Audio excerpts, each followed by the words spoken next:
அனைவருக்கும் வணக்கம். நான் வந்து சிறிய லெவலில் வந்து இந்த க்ளீனிங் பொருட்கள் நான் தயார் பண்ணி சேல் பண்ணிகிட்ருக்கேன்.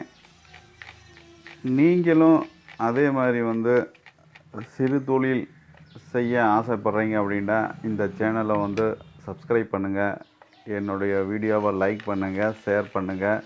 தவறாமல் நான் போடுற எல்லா வீடியோவும் பாருங்கள். ஏன்னா நான் ஒரு மேனுஃபேக்சரர். நிறைய உங்களுக்கு ஏற்படக்கூடிய சந்தேகங்களை நீங்கள் கீழே கமெண்ட் பண்ணுங்கள். எனக்கு தெரிஞ்ச வரையும் நான் உங்களுக்கு அதுக்கு நான் பதில் சொல்கிறேன். நீங்கள் முழுசாக இந்த வீடியோவை பார்த்தா தான் இதில் நான் என்ன சொல்ல வர்றேன், என்னென்ன பொருள் நான் யூஸ் பண்ணியிருக்கேன் அப்படிங்கிறது உங்களுக்கு புரியும். முழுசாக பாருங்கள். முழுசாக பார்த்துட்டு உங்களுக்கு ஏதாச்சும் டவுட் இருக்குது அப்படின்ட்டா நீங்கள் கீழே கமெண்ட் பண்ணுங்கள். நான் அதுக்கு உண்டான விடையை உங்களுக்கு நான் உடனே அது நான் ரிப்ளை பண்ணுறேன். நிறைய வியூவர்ஸ் நம்மள்கிட்ட எங்கிட்ட நம்பர் கேட்குறாங்க, கான்டாக்ட் நம்பர் கொடுங்கன்னு கேட்குறாங்க. கான்டாக்ட் நம்பர் கொடுக்கறதுல எந்த ஒரு பிரச்சனையும் எனக்கு இல்லை. இருந்தாலும் என்ன அப்படின்னா, அவங்க இந்த வீடியோ எந்த நேரம் வேணாலும் யார் வேணாலும் பார்ப்பாங்க. பார்த்துட்டு அவங்க திடீர்னு கால் பண்ணுவாங்க. நான் ஏதாச்சும் ஒரு வேலையாக இருப்பேன். அவங்கள நான் பதில் சொல்ல, அவங்க ஃபோன் கால் எடுக்க முடியாத நிலமை வரும், பதில் சொல்ல முடியாத நிலமை வரும். அதனால் நான் நம்பர் கொடுக்கறதில்ல. உங்களுக்கு எந்த சந்தேகம், எந்த ஒரு டவுட் இருந்தாலும் நீங்கள் கீழே கமெண்ட் பாக்ஸில் கமெண்ட் பண்ணுங்கள். நான் அதுக்கு உண்டான விடையை கண்டிப்பாக உங்களுக்கு சொல்கிறேன். ரா மெட்டீரியல் பற்றி நான் நிறையா வீடியோ போட்டிருப்பேன். இந்த பிகினர்ஸ் கண்டிப்பான முறையில் ரா மெட்டீரியல் எதுக்கு யூஸ் பண்ணணும் அப்படிங்கிறது தெரிஞ்சு வச்சுக்கிறது நல்லது. பிகினருக்காக நான் நிறையா ரா மெட்டீரியல் உண்டான விளக்கங்கள் நான் போட்டிருப்பேன். என்னுடைய சேனல் நிறையா வீடியோ போட்டிருக்கேன். பார்க்காதவங்க இந்த வீடியோ கீழே அதனுடைய அந்த வீடியோவுடைய லிங்க் இருக்குது. பார்க்காதவங்க போய் பார்த்துக்கலாம். அடுத்ததாக நம்ம வீடியோக்குள்ளே போகலாம். இப்போ ஒரு பவுல் எடுத்து வச்சுருக்கிறேன். இந்த சோப் ஆயிலுக்கு தேவையான பொருட்கள்லாம் எடுத்து வச்சுருக்கேன். இப்போ நம்ம காஸ்டிக் சோடாவை தண்ணியை ஊற்றி மிக்ஸ் பண்ணிக்கலாம். காஸ்டிக் சோடாவை நம்ம போட்டோம். இப்போ தண்ணியை சேர்த்து அதை லையாக பண்ணிக்கலாம். இந்த சோப் ஆயில் சர்வீஸ் சென்டர்லாம், 2 வீலரு 4 வீலர் சர்வீஸ் சென்டர்லாம் ஃபோமிங் அதிகமாக வரணும்னு சொல்லி கேட்பாங்க.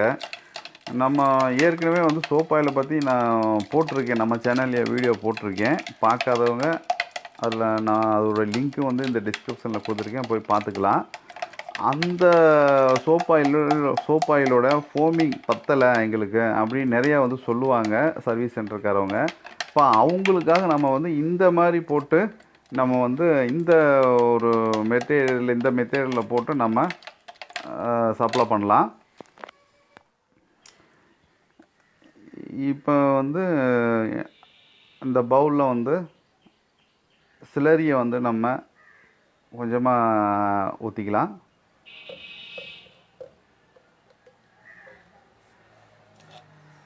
இப்போ அதோட இந்த காஸ்டிக் சோடா லையை ஆட் பண்ணிக்கலாம். இந்த மாதிரி காஸ்டிக் சோடாவையும் ஆசிட் சிலரியும் நம்ம மிக்ஸ் பண்ணாதான் அதுக்கு உண்டான அந்த சோப் ஆயிலுக்கு உரிய பலன் கிடைக்கும். நீங்கள் வாளியில் மற்ற பொருள்லாம் போட்டு ஒரு பெரிய பக்கெட் எடுத்து வச்சுக்கிட்டு மற்ற பொருள்லாம் போட்டு அதுக்கு பின்னாடி சிலரி தண்ணியில் போட்டு கலக்கினாவோ, இந்த காஸ்டிக் சோடாவை திருப்பி அதில் ஊற்றுறது அப்படிங்கிற மாதிரி மெத்தீரியலில் இது பண்ணிங்கன்னா உங்களுக்கு ஒரு நாள் அந்த பலன் சரியான பலனை கொடுக்காது. சோப் ஆயிலாக இருந்தாலும் சரி, டிட்டர்ஜென்ட் லிக்விடாக இருந்தாலும் சரி, உங்களுக்கு இந்த மாதிரி ஆசிட் சிலரியும் காஸ்டிக் சோடாவையும் இந்த முறையில் நீங்கள் சேர்த்தனா தான், இப்போ நான் சேர்த்து இருக்கிறேன்ல, இந்த முறையில் நீங்கள் சேர்த்தனா தான் அது உரிய பலன் உங்களுக்கு கிடைக்கும். அடுத்ததான் நம்ம யூரியாவை கொஞ்சமாக ஆட் பண்ணிக்கலாம்.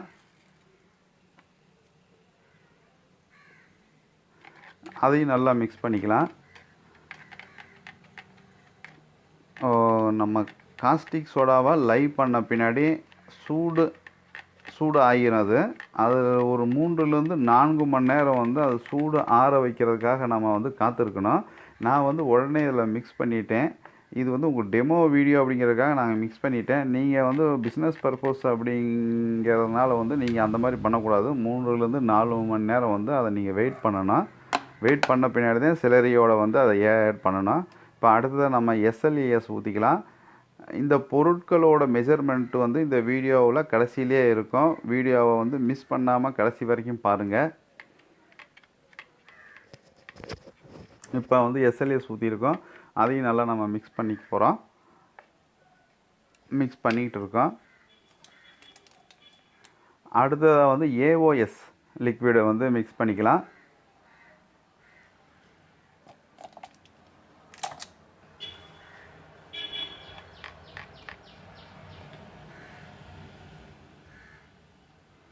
இதுக்கு வந்து நான் பெர்ஃப்யூம் ஆட் பண்ணலை.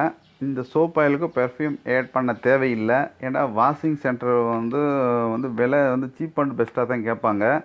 இப்போ அவங்களுக்கு உண்டான வந்து பொருளை நம்ம தயார் பண்ணுறது அப்படிங்கிறதுனால வந்து இதுக்கு வந்து பெர்ஃப்யூம் போட்டோம் அப்படின்னா அது விலை வந்து கூடி போயிடும். அதனால் இதுக்கு பெர்ஃப்யூம் போட தேவையில்லை.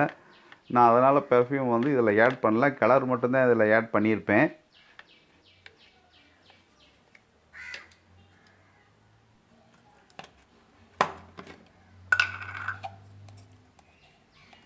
அடுத்ததாக வந்து கலர் வந்து கொஞ்சமாக வந்து இதில் ஆட் பண்ணிக்கலாம்.